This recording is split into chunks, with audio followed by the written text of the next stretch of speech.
breaking barriers and bridging the gaps between patients and doctors.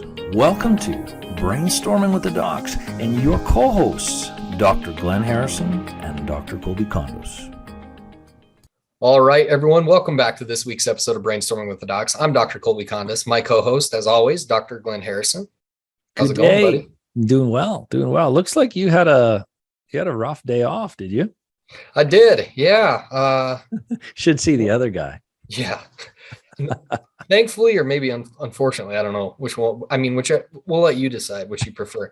But I did get in a fight with a pool deck and may have fallen getting out of a pool. May have fallen. And as unglamorous as that sounds, the pool deck definitely won. So if you're watching this, you'll know exactly what he's talking about. If you're not watching this and you're just listening, or you happen to be one of my patients, well, you'll know what he's talking about also. Oh, well, you survived. Yeah, it wasn't too bad. And who knows how bad the pool felt. So yeah, I hope it felt bad. All right. So today we're going to talk about something that causes a lot of problems for people. Anybody in natural medicine, a lot of patients believe they have it. They have it. Everyone's not always. Yeah, everybody has it. Everyone has it to a certain amount. So today we are actually talking about leaky gut and what you need to look for as far as clinical markers to definitively diagnose leaky gut. If this is your first time watching or listening and you guys like this type of content and you get value out of it, please hit like and subscribe and turn on notifications because we're going to continue to roll out stuff like this each and every week. So let's talk about what leaky gut is, what we need to look for when we're trying to definitively diagnose it, and maybe some things people didn't know about the mechanisms of leaky gut. Yeah, that's a good thing. So what is leaky gut? Well, it almost sounds, the first time I heard that leaky gut, it just sounded so gross. Yeah. I thought it was like a terrible slang, and it really is. The real phrase, you're not going to go and research articles and see leaky gut, but you will see intestinal permeability.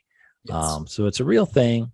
It was identified by I believe it was the head of the gastroenterology department. Well, he is now, of Harvard. And that was quite a few years back. So it's not just this mythical thing that a bunch of natural doctors dreamt up. They actually did come up with a theory, but then of course Harvard was able to prove it. So then it's real now. So that's what it is: intestinal permeability. And it's there's always causes to leaky gut, and ultimately the mechanism is when you're not able to keep your gastric contents, your foods, your toxins, viruses, bacteria, whatever's in there, right? Yeah, in there. contained to your GI tract. And we're oversimplifying this, right? So it's letting stuff leak through. That's where the term leaky gut gets, the name, into places where it shouldn't be. Now, I also think it's important to really understand that your gut is selectively permeable, right? Normally. Right. So when it's doing its normal thing, it is selectively letting things through, that's normal. But when the term leaky gut gets used is when it is overly permeable, right? It is letting things that aren't supposed to be getting through. It's not controlling what's going through. It's open. Right. Open. It's letting, and the worst thing is this is stuff that can generate an immunogenic response, right? So this is when it can be it can be a virus, or it can be, proteins, or it can be bacteria or whatever. So things that aren't normally allowed into circulation are all of a sudden, they're in there, right? And then our immune system generates a response. Yeah, exactly. Because that's where our immune system is, in our blood. So if something crosses the gut-blood barrier, that shouldn't intentionally be there. And then you mount unnecessary immune response. To something that might not be, especially if it's like a protein, right?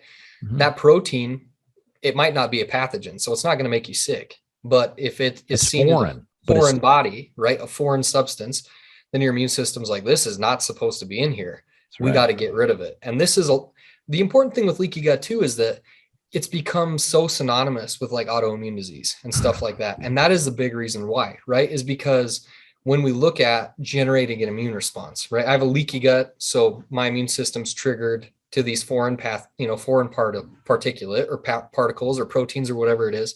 And then all of a sudden, I like to, your immune system gets confused and it loses its sensitivity and specificity, right? So then it's like it gets so overwhelmed. This is kind of, dumbing it down a lot, but if things look similar but aren't the same, then it starts to generate an immune system response to that too. So this is when, if you have an overly permeable gut, that you can develop autoimmunity, because all of a sudden your immune system's going like, oh, this guy looks a lot like this, I should get rid of both of them. That's right. And we actually did a podcast on cross-reactivity. I think. Yeah. So if you guys are interested a little bit more in that, then we have one. So that high level. So we'll just try to keep it as simple as possible. As much I know we can geek out. So trying to keep things contained in our podcast, but also keep things contained in our gut.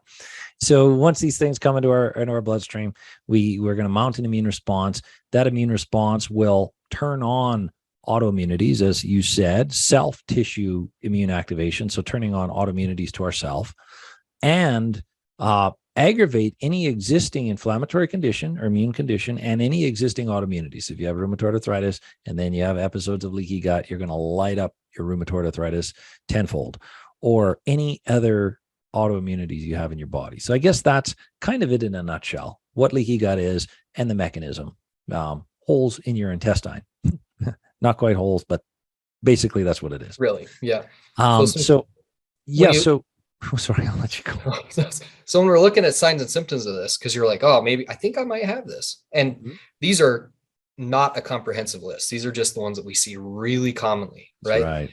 A comprehensive list is lengthy, to say the least. But things like increased food sensitivity. So if you're eating stuff and you're like, oh man, that really upset my stomach, or like, oh, I kind of have body aches, or man, I'm bloated now, or whatever. So food reactions, right? Food sensitivities, it can cause GI distress, which can be either constipation or diarrhea.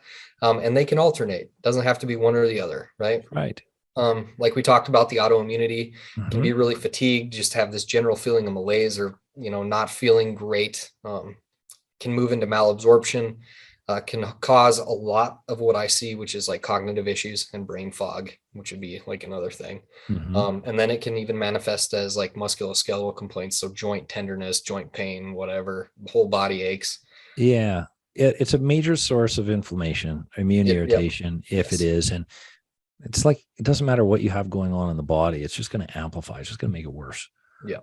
So those are, signs and symptoms. When it comes to causes, oh my goodness. And I know when we were putting this together, so of course, diet, and there's some major inflammatory foods that we see in the research. Of course, alcohol directly can irritate the intestinal wall, the gut, and gluten, casein, processed food, sugars, fat, sometimes fried foods can do it. Fast foods, medications, steroids are infamous for this. Antibiotics, antacids, xenobiotics, infections, H. pylori, SIBO. It's a big thing you and I see all the time. That's a mechanism of stretching the intestine and breaking down the integrity of the wall of the intestine. So it's all about preserving the wall of the intestine, to oversimplify. Parasites, viruses, stress can do it directly. High cortisol can do it if it's just going on for too long. Hormones, low hormones that maintain metabolic function, like thyroid, is all about energy and tissue maintenance. And if it's just too low, you can't regenerate it. Progesterone is another one. Estrogen can be a big part of it, and low testosterone, that's another thing. So if someone has low testosterone for whatever reason, goes on long enough, it's a contributing factor to maintain the integrity of these tissues and inability of it. Your world of neurology, trauma, right? I think it's like 10 or 15 minutes post concussion, they would see leaky gut. Yeah. So actually they have a study where they did this to like healthy rats. So they took rats, they biopsied healthy, normal rat tissue for their gut tissue, did a biopsy, put it on a slide. This is what it looks like. And then they stuck another control group, or the experimental group of rats, inside of basically a glass box, and dropped a concussion grenade in there, and then biopsied their gut 24 hours after the traumatic event. And it actually showed that after the concussion grenade in these experimental rats, that their gut had degenerated and they had developed leaky gut just from basically the equivalent of a concussion. Wow. So you can look at that. There's also like neurodegenerative stuff. We've talked a lot about, the link. Decline, dementia. Yeah. Well, and even like you think about the vagus nerve, the vagus nerve is the big nerve that goes, it's bidirectional. It goes back and forth between the brain and the gut. If one is not working, you can bet that the other one isn't going to. That's so, right. If you have neurodegenerative conditions going on, you can assume that there's going to be degeneration in the gut as well. That's right. And we talked about causes. I never talked about mechanisms like constipation. It's a major cause, and that's more of a mechanical cause. Right. So if you don't have enough thyroid input or brain input or whatever, and get Parkinson's, all these neurodegenerative disorders, if you're not getting the stimulation of the brain, contents of your GI tract isn't moving at the right pace. And then what happens, and we've talked about constipation, I know at a podcast, but we should have a bowel movement every day. And if we don't, the gastric content stretches the intestine, and then there's a mechanical permeability. Right. And then you don't then it also affects the peristalsis in the gut as well. So then it's not triggering it cycles contraction to basically move it out. And then it just sits in there. And then you start getting other, comorbidities like SIBO. Endotoxemia. Yeah. Mm-hmm. Yeah. So toxins and GI toxins getting straight in the bloodstream. It's just like adding an infection in your bloodstream. Yeah. And I've had a few of those. So that kind of takes us to diagnostics. So it's funny when people in my clinic and we're reviewing labs and then we start talking about toxins from the GI tract, and not everybody, but many, they pipe up like leaky gut. So they heard of it. And I'm like, yeah, maybe. And they said, well, how do we know? I said, well, we could test for it. And they're like, great, I need the test. And then, well, there's pros and cons to every test, and is it necessary at the time? Right. But yeah, you can test for leaky gut. One of our favorites. I know we talked about this, and I was just showing you a lab panel. Yeah, before this. Yeah. So there's a Cyrex test called Array 2. Cyrex calls all their tests arrays, and there's an Array 2, and that's intestinal permeability test. But we're not sponsored by Cyrex. We should be, but order enough of their tests. Together. Yeah, and we talk about them enough. But interesting thing about Cyrex is they run your labs twice. They'll actually do the lab twice, and if their numbers aren't exactly, well, then they'll ask for another blood sample. I haven't had that in years. So I'm pretty confident with it, but I don't know of any other lab that does that. Run both. No, I kind of explain them as a gold standard. Like they're the best. Yeah, I believe. I think they're the best. I think they are. But maybe somebody can leave a comment if they know there's a better lab. Yeah, if they know of a better lab, I'd be more than welcome. I'd look into it for sure. Yeah.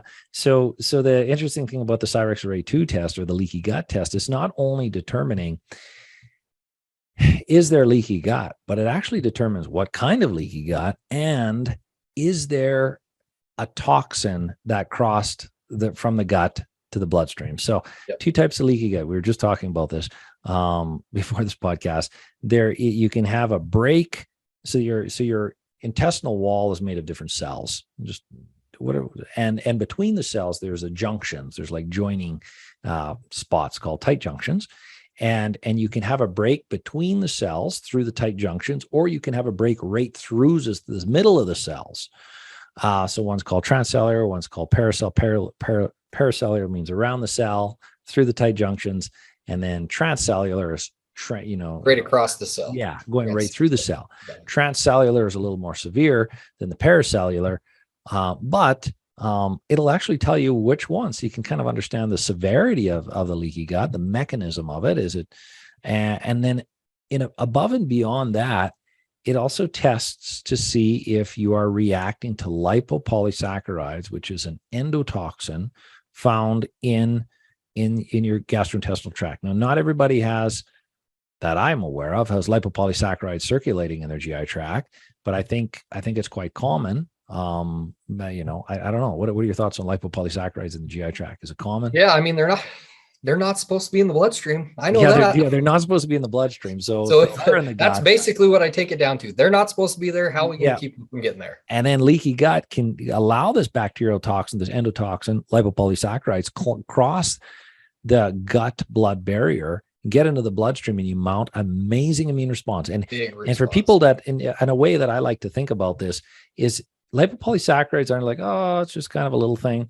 This is how they research inflammatory responses in labs. What they do to find the most potent toxin to inject in the bloodstream of a mouse is lipopolysaccharides. So if that is their gold standard of the most poisonous toxic substance to inject in a test subject, some kind of mammal, wow, that's serious. You don't want it. Yeah. That's what you need to know about lipopolysaccharides. That's right. So to recap, Cyrex Array 2 will test, transcellular and paracellular. What type of is leaky gut exist? What type of leaky gut? And is there lipopolysaccharides? Which I think is really good. And then when you get all these positives, then you're like, oh my goodness, how are we going to fix this? We need to do something about this, right? I mean, and there is other labs that do stuff like this. Like I've used, actually, I think you've used both of these too. Genova, Vibrant. I've used both of those. And they're fine. They're better than nothing. How's that? That's right. So, I guess in a nutshell, that is leaky gut, how to diagnose symptoms. Not everybody has leaky gut. You can have lots of things going on. But it is a mechanism. You can test it. And then if you know, well, then you got to find someone to help you. Don't just take 700 supplements, because that could make it worse. Yeah, it is. Especially if you have leaky gut. It can be hard, especially when you have other comorbidities, right? That's when it gets tricky, because say you have something like, I have a patient right now that has SIBO, and it has been so slow. And oftentimes it's not fast. It takes a lot of effort on the patient's part. It takes a lot of effort on our part to try to figure out and help manage it. It's not always like very clear, straightforward. It takes a lot of effort. So if you have it and you've been diagnosed with it, then find someone that is going to appropriately help you manage it, because it's not something that's really, really easy to navigate yourself. That's right. That's exactly right. And it can get frustrating if you're not going to get any answers, or if you're working on it on your own, but you're unsure of what you're doing. You start something for a little bit, say, this isn't working. And then you might stop too early, and then you pivot. This isn't working. And it just leads to a whole host of frustration. Right. Because we're not sure if we're doing the right thing. And the whole time stuff's leaking through that's not supposed to get. That's right. And if lipopolysaccharides are part of it, you're literally poisoning yourself. If you have lipopolysaccharides identified in your bloodstream, it's a diagnosis of something called endotoxemia. And people historically with endotoxemia, they do not have the longevity. They do not live as long as people who don't, there's some interesting research on that. Makes sense. If you're adding a poison in your bloodstream constantly, it's just circulating in there. That's over right. and over and over again. So yeah. So if this was Leaky Gut, if you guys liked this and you got value or were interested in stuff like this, again, make sure you stay tuned and hit like and subscribe. And turn on notifications so you can continue to get the new content. If you guys have questions or comments, we have an email address associated with the podcast. It is info@brainstormingwiththedocs.com. You can find a lot of information on our websites. Mine is northlakescheropractic.com. Dr. Glenn's is drgharrison.com. We have a YouTube channel. You can leave comments there. We'll do our absolute best to get back to them as well. But yeah, hit us up if you have any, things that you'd like us to talk about, or even if it's just hey, enjoyed the podcast or the video and keep it going. We appreciate that as well. So until next time, buddy, we'll have to come up with another one and do it again. Get in fight with another pool. Yeah. Just had to go low blow on the last thing. Yeah, that's for sure. All right. It's been great. I look forward to the next one. All right. Talk to you soon.